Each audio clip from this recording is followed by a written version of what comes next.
En 2009, les chefs d'État des pays du Nord se sont engagés à transférer en 2020 100 milliards de dollars, d'ici 2020, donc ça monte progressivement, pour atteindre 100 milliards en 2020, vers les pays du Sud. Pour les aider à faire deux choses. Un, à s'adapter au dérèglement climatique, donc aux conséquences, et deux, à développer par exemple les énergies renouvelables, les transports propres, les villes plus compactes, etc. chez eux. Aujourd'hui, on en est où? On a fait plus de la moitié du chemin. Donc la question pour Paris, et d'ici Paris, c'est comment on crédibilise l'autre moitié du chemin. Avec l'annonce française de 2 milliards de plus pour le climat, puis l'Allemagne avait fait aussi 2 milliards, le Royaume-Uni fait 2,5 milliards, etc., etc.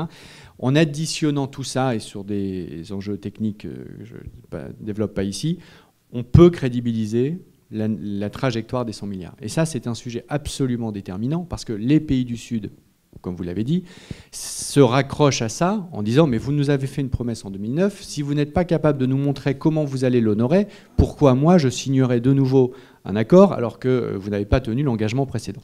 L'objectif n'est pas de sauver la planète, elle n'a pas besoin de nous, la planète. Et puis, on ne va pas lui donner une personnification, enfin, c'est des roches et c'est des matériaux et c'est très bien.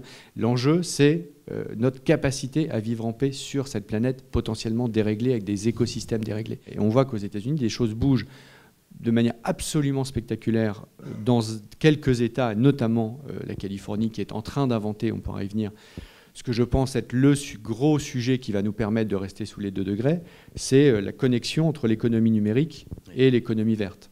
Ils sont en train d'inventer ces nouveaux modèles, et lorsqu'ils les auront déployés à grande échelle, ils vont rafler la mise exactement comme ils l'ont fait sur l'Internet, puisque toutes les grandes sociétés de l'Internet sont parties de Californie et sont toujours en Californie, dans leur immense majorité.